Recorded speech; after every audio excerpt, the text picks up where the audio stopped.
นะโมตัสสะภะคะวะโตอะระหะโตสัมมาสัมพุทธัสสะนะโมตัสสะภะคะวะโตอะระหะโตสัมมาสัมพุทธัสสะนะโมตัสสะภะคะวะโตอะระหะโตสัมมาสัมพุทธัสสะทางธัมมังสังฆังกุณุตรังอุปัชฌายังนัมมาสามิ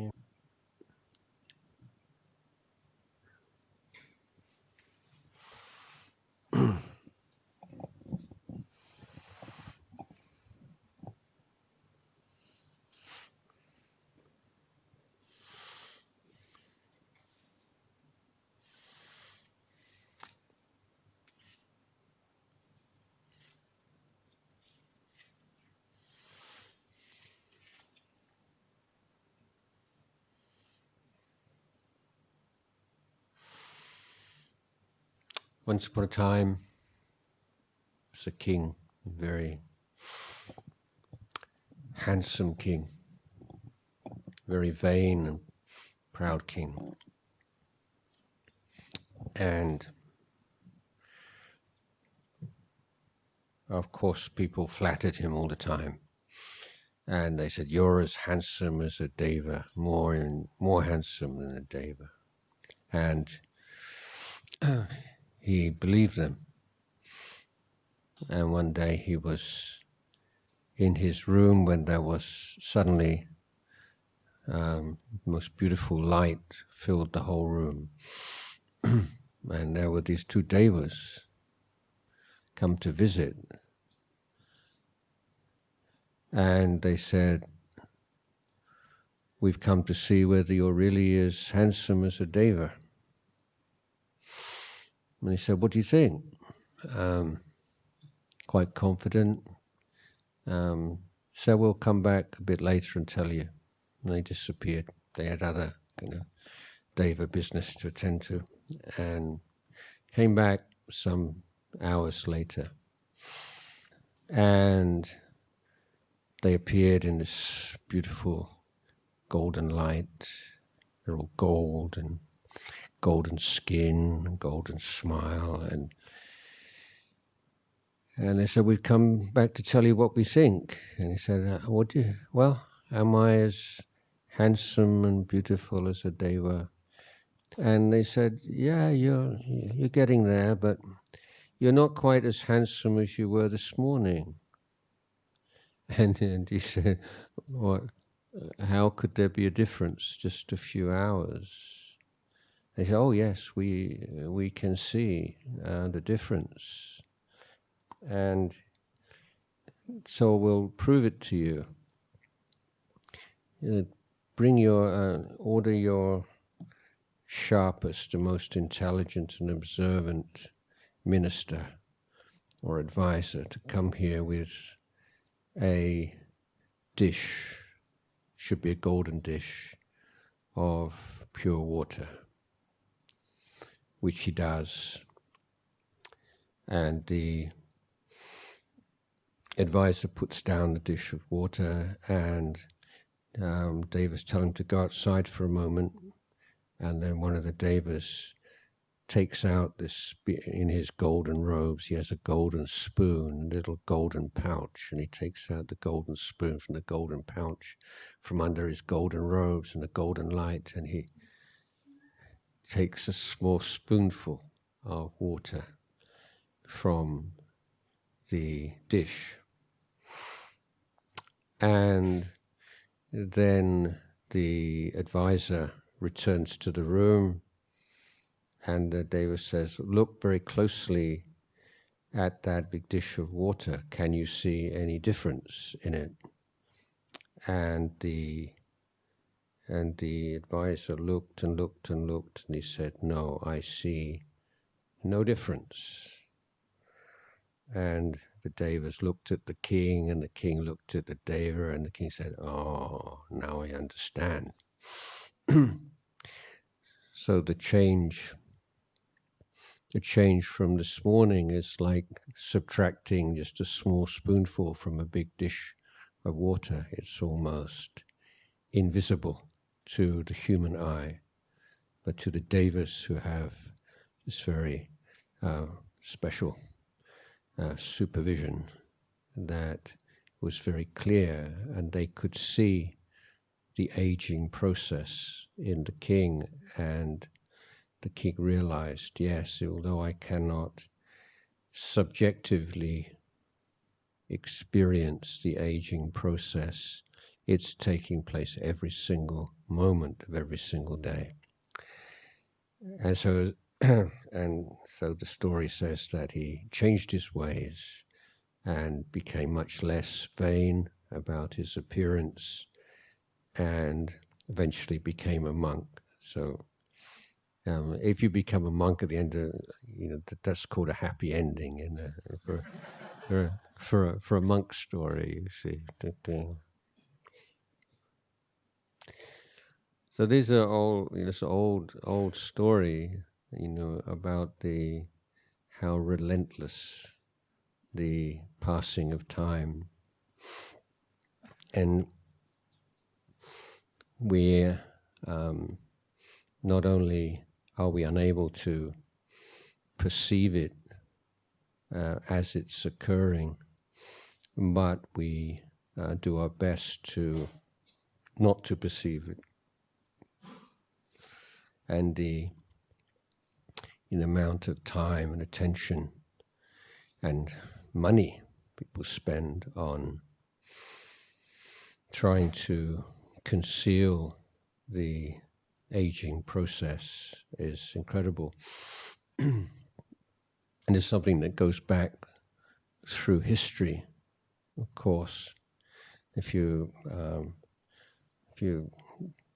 know if anyone's ever looked at the history of cosmetics, for example, and one of the most favorite chemicals used for face, and like arsenic and mercury and lead. Until quite these make the skin become whiter. Until quite recently in Thailand, I finally banned them. That some of these creams, like whitening creams, have mercury in them. And there are stories of women who would put these mercury creams on their face, and they get the desired effect, but it also has a really terrible impact on their internal organs and the skin itself. And the skin starts to go sort of scaly and horrible, and so they put more mercury to conceal that, which makes it worse, and then they die. But how in every culture, how difficult it is for us to accept this simple truths of aging, sickness, and death. And in many cultures, it's taboo even to talk about these things, or to talk about old age and death. It's like in English we say, "Oh, that's morbid." Morbid means don't talk about that. It makes me feel uncomfortable. But in Buddha Dhamma, we say we need to look at and come to terms with our mortality and the nature of this body and the nature of this mind. And when we do that, we see all kinds of contradictory, conflicting thoughts and values in our mind. And we start to just make everything come into line. so often we're able to maintain conflicting beliefs and values and just switch from one to the other without really realizing and making compartments in our minds. And we're very good at lying to ourselves and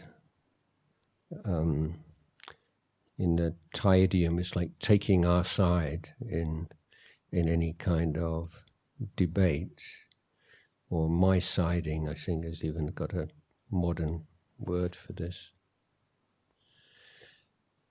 So I say meditation is one part of this effort to align ourselves with the simple truths of life. We're not adopting dogmas and unprovable beliefs.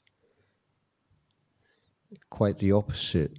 The Buddha's teaching is santitika. Santitika means it's something which is provable.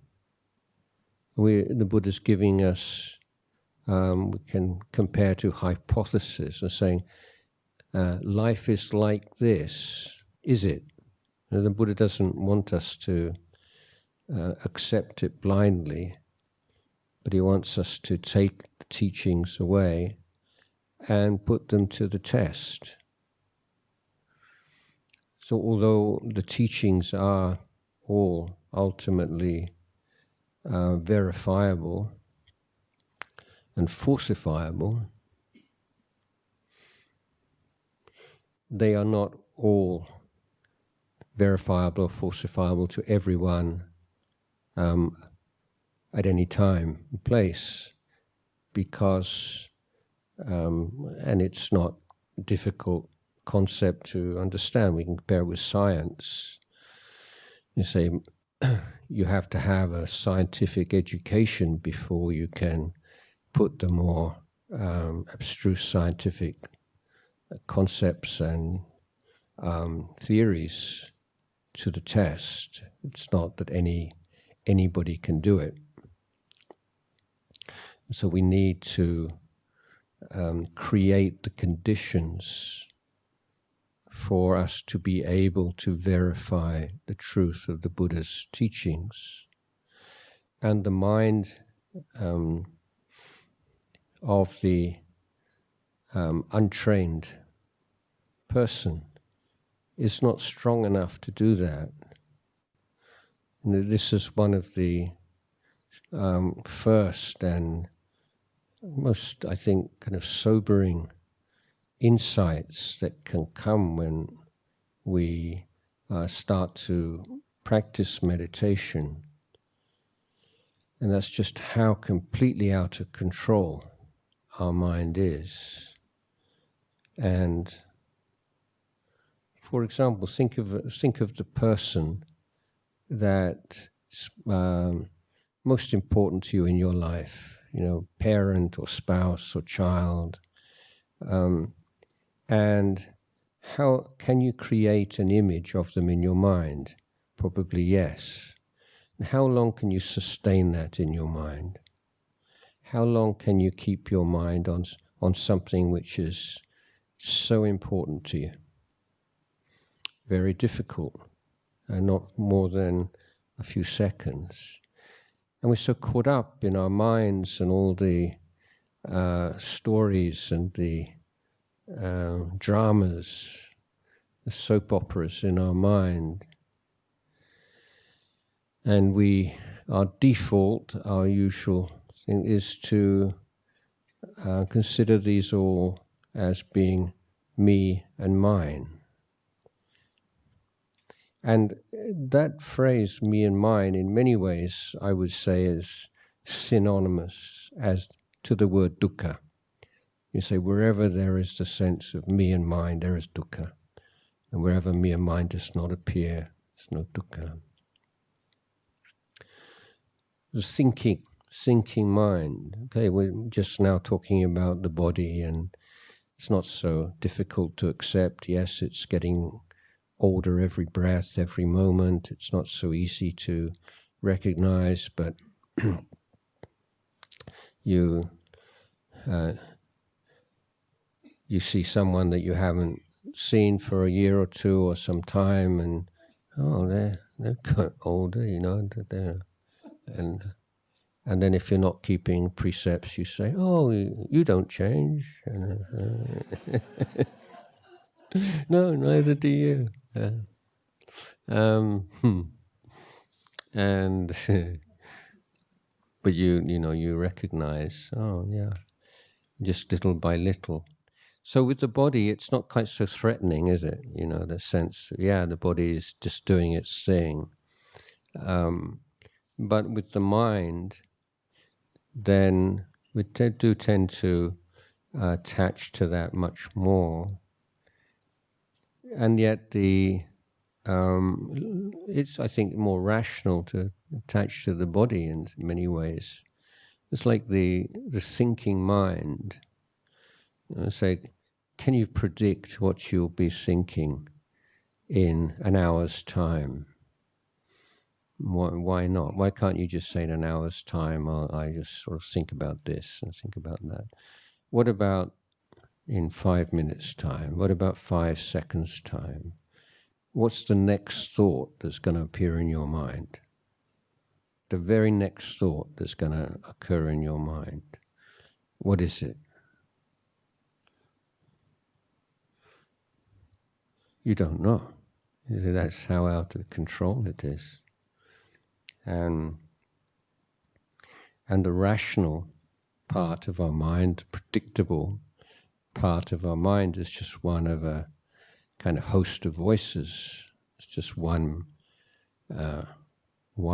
part of the mind, isn't it? This is why, could say that, mainstream economic theories, are based upon a very unrealistic understanding of human beings and how human beings make decisions.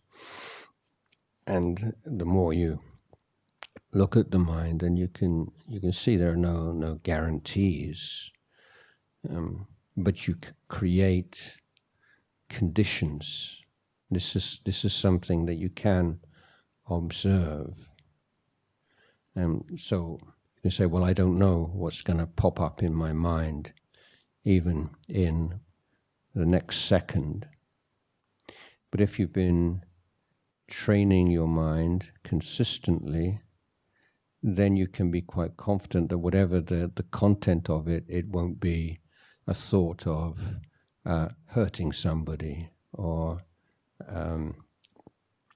of anger and aversion, because the mind has been trained and the mind has developed certain habits.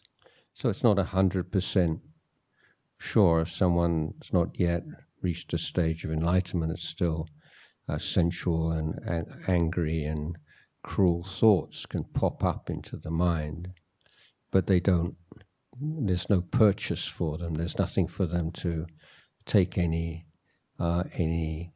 grip on.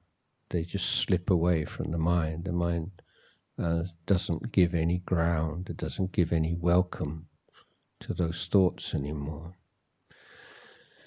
So this is what sanditiko means, that you observe that by applying certain principles and practicing in a certain way, that the mind changes, and you can change your conduct almost immediately. Changing the mind takes much longer. So the body and the mind can compare maybe to two different kinds of watercraft. So the mind is like a small kayak or canoe. You can just move so quickly and can turn around or revolve around. It's very changeable. inconstant, whereas the body is more like an oil tanker.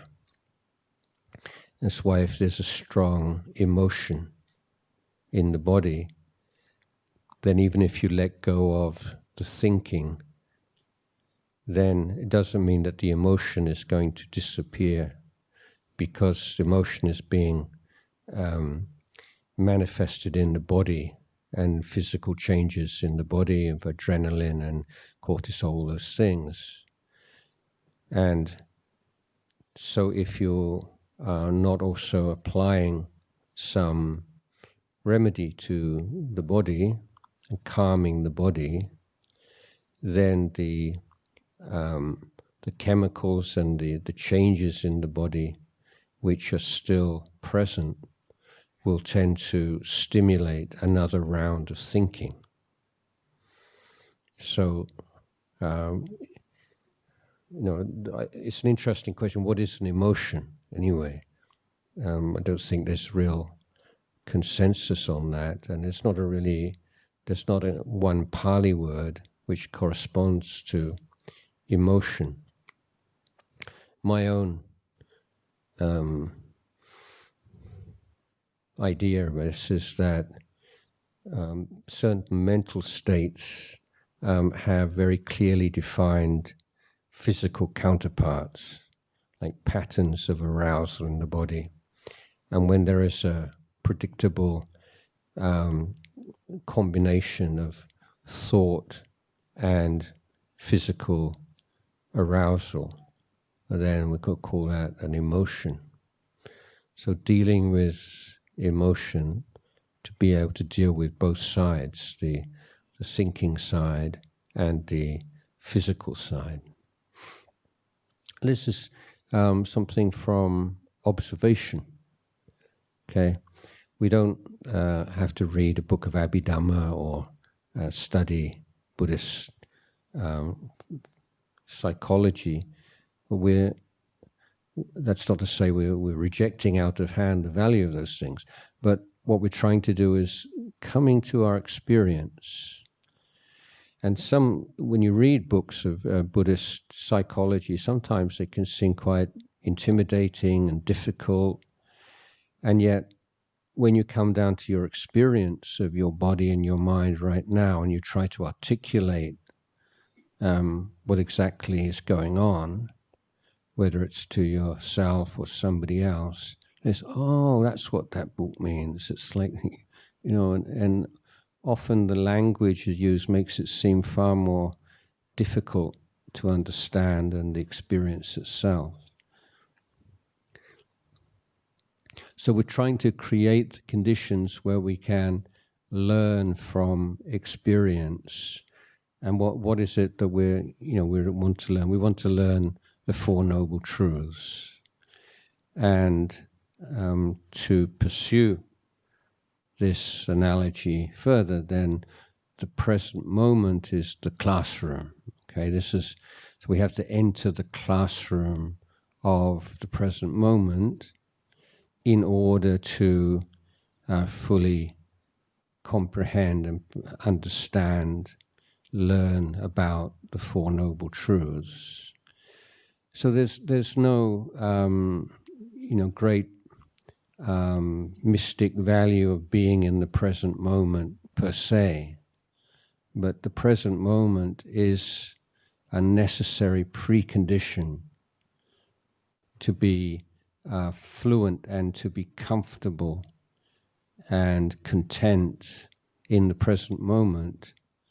That's necessary to be able to really look very closely and deeply at what exactly is going on.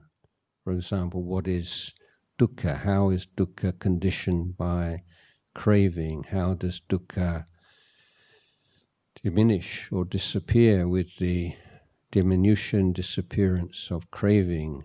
How does sila work? How does samadhi work? How does panya work? All these things we are learning and understanding more and more. And the experience is a little bit like realizing you've been looking out of the windscreen of a vehicle, which is very dirty, and a lot of the things that you thought were there were actually distortions that disappear when the windscreen becomes clearer. I say, oh, that's that. Oh, that's that. It's not like you're doing anything. It's just you're realizing what's what. Now we say this in English. You know what's what, and this is meditation is learning how to know what's what.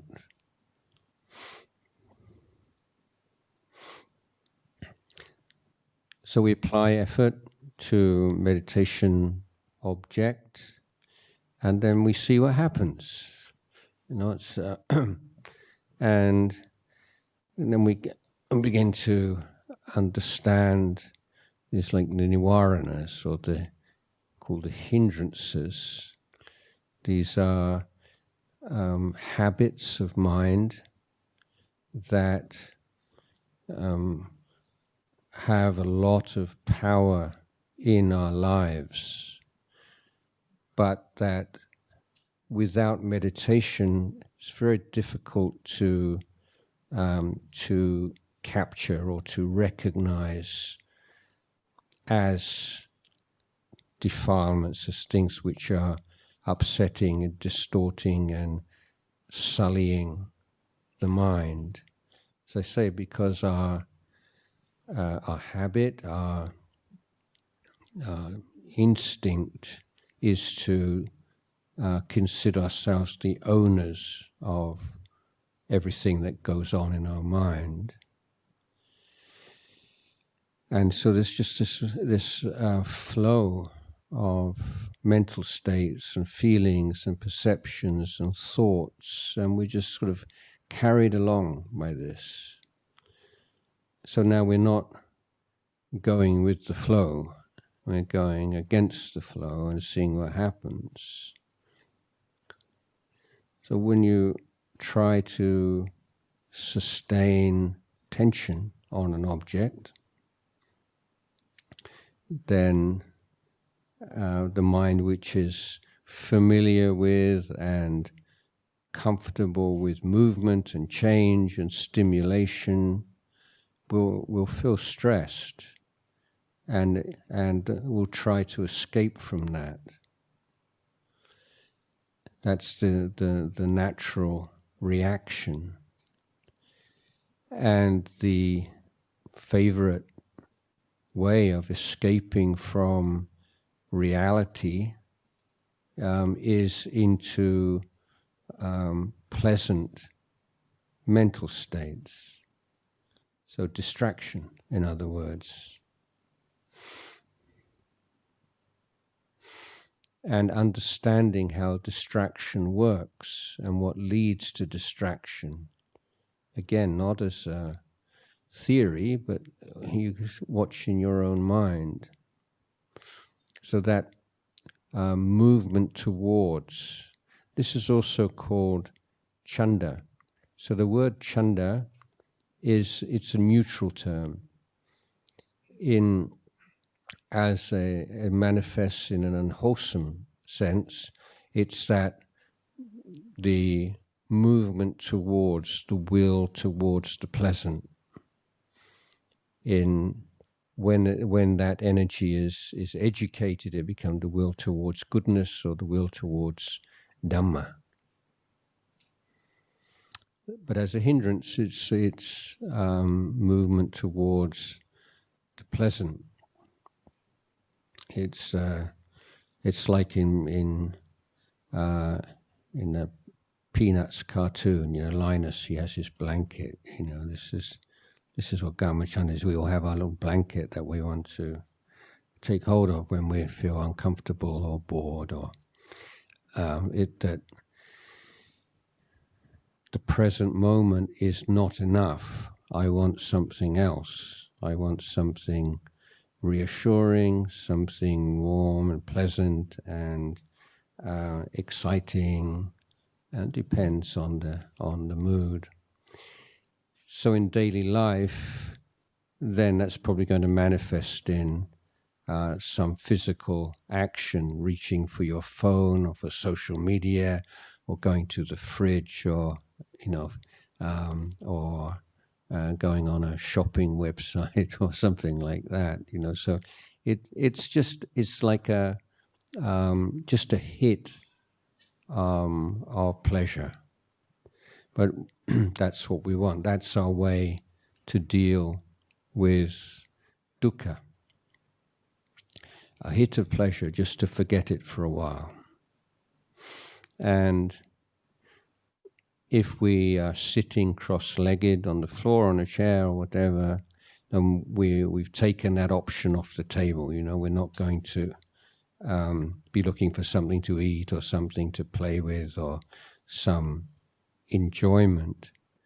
But we do have memory and imagination which can provide us that same kind of pleasurable hit.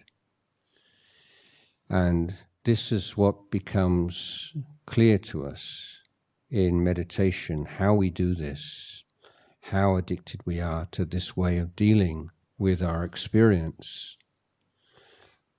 And we can see the kind of things that the mind is drawn to. And there's a whole wide spectrum, so from the coarser kinds of distraction, and most powerful and coarsest, like sexual fantasies and thoughts. It's an immediate, very strong distraction. But the Kama Chanda is not restricted to those coarser physical sensations and memories, but anything that you like, you enjoy, innocent pleasures. And it might be memories of pleasant experiences and music and theatre, movies, holidays, conversation, anything at all which is you like. It's kind of a nice place to hang out. It's just a comfortable place just to be for a while. This is a refuge, in other words. We're taking refuge in memories, or we're taking refuge in imagination and fantasies, something that we're drawn towards, that the mind inclines towards. Why? Because there is discontent with the present experience. So there is dukkha in the mind. If there wasn't, if the mind was content, why would you leave and go off and look for something else?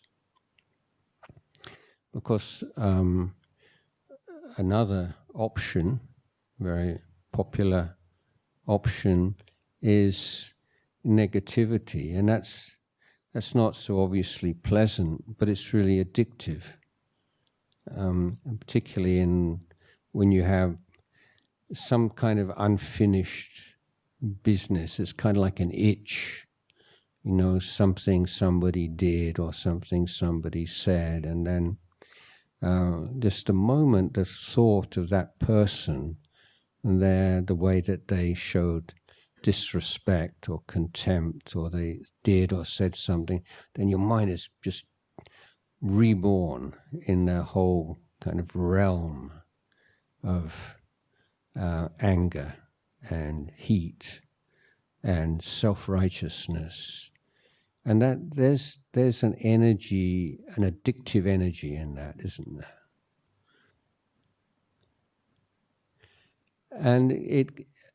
And because we want to think of ourselves as kind of rational beings generally, then can also, that negative energy can take for its object things and people around us. It's like anger looking for an object, and can be the way that people around us walk, the way they sit down, the way they stand up, the way they just the smallest. It's it's comical in a way, sad but comical, to the degree with which that negative mind will find some pretext and some reason to feel negative. And it shouldn't be like this. It's, why is it like this? And why is it like that? Why are they like that? It's just upset. And then, or it's focused on yourself. That's a really favorite one as well. And you have these very toxic phrases. The degree to which people allow these toxic ideas into their mind without any recognition of what they're doing, it's shocking. Number one, I'll give you an example. My favorite one right now is, I'm not good enough. This is just such a bizarre, weird kind of thought when you think about it. What does it mean? It's a difficult. So to my view, you say I'm not good enough. You say it has to be specific. Again, I'm not a good enough swordsman to make the Olympic fencing team. I'm not. I don't sing well enough and dance well enough to make it in a boy band or something like that. So you have particular kind of criteria and particular standards, and you say, right now, I know I don't fulfill those standards. So, and then that's quite reasonable way of saying, yeah, I'm not a good enough cook to work in a cordon bleu restaurant or something like that. But when you have this idea as I'm not good enough, it's just like, what does that mean? There's this kind of floating inadequate me. And then every time there's a failure, or every time are not able to get what you want or do what you want, then, oh, yeah, that's me, I'm not good enough. And it's a virus. That's all it is. It's a meaningless phrase that enters the human mind and distorts experience. It's not based on any solid ground at all. So I know what. So I was talking to someone about this, so trying to explain what I meant by that, and I was saying one of my favorite exercises, you may have probably heard me say this before, is when there's something that seems really real to you and somebody else says, that's rubbish, then imagine that there's a highly intelligent gas from another universe or another planet or whatever, and it's come to visit. It's doing a survey on the human race, and you're being interviewed, and this kind of green, I think it probably green gas, and it's sparkly a little bit, and then it doesn't speak, but you know what it means. It said, I hear you think you're not good enough. Can you please explain that to me? And just imagine trying to explain what that means to an intelligent and charismatic green cloud of gas. I don't think you'll be able to do it. Whereas if you say, I'm not good enough at playing the clarinet to join a symphony orchestra, yes, I think you could probably explain that. So this is a good test, and one of the principles always is, if something is true and meaningful, the closer you look at it, the clearer it becomes. If something is false, it's one of these kind of viral concepts and something that has no basis in reality, the closer you look at it, the less clear it becomes. You see, I think that's a very good standard. So to be able to look at things closely, the mind has to be able to sustain attention. You have to have a stable mind. And that's why I keep coming back to the meditation object again and again and again, developing power of directing the mind and sustaining the mind and bearing something in mind with that clear comprehension of wakefulness, to the extent that you can just be there and you're not reacting to things that arise through eyes, ears, nose, tongue, body, and mind. So you are with samadhi. It's more, can say, anesthetizing this tendency just to grasp onto something that's pleasant and to push away something which is unpleasant. So that's not kind of like something you intend to do. Okay, it's something just happens. Something pleasant and you grasp onto it, something unpleasant, you push it away. And as long as you're doing that, you can't really understand that thing clearly. So before you can really understand something and find some freedom from attachment to it, you need to be able to stabilize your attention span. And this is why, hard as it may be, and just sometimes it can be pleasant, sometimes not, but when you just keep doing this work, every time you do it, it's meaningful. It has a consequence. You're accumulating this energy of this power of focus, and you are strengthening the mindfulness muscle.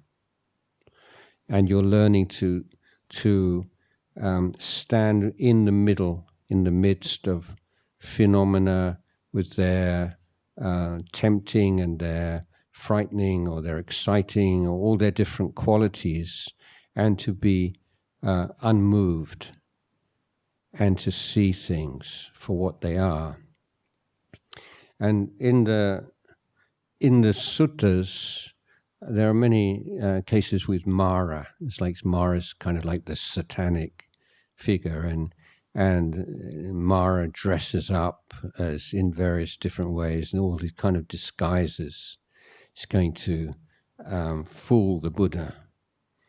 And the Buddha's sitting there, and the Buddha says, it's really cool. It says, "I see you, Mara." And Mara says, yeah, it's like a cartoon in a way, but the psychological truth there is the Buddha doesn't have to contend with Mara, doesn't have to fight Mara off, and simply to see Mara as Mara, and that's the Buddha knowing.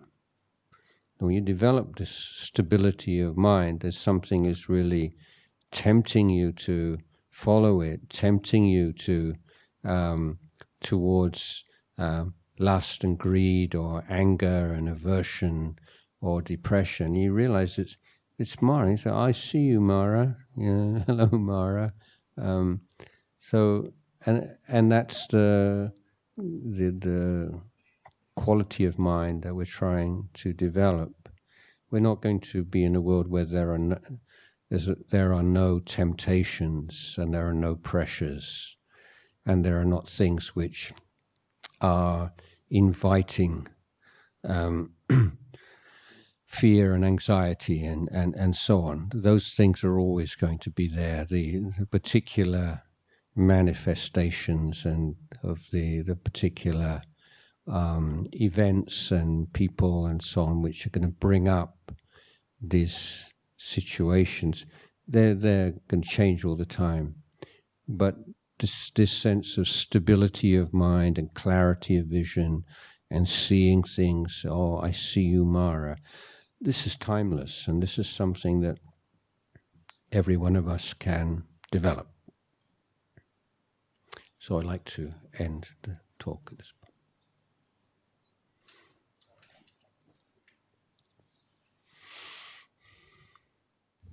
Andamayan Dhammakatha Sadhu Karang Tathamase Sadhu Sadhu Sadhu Anumodhami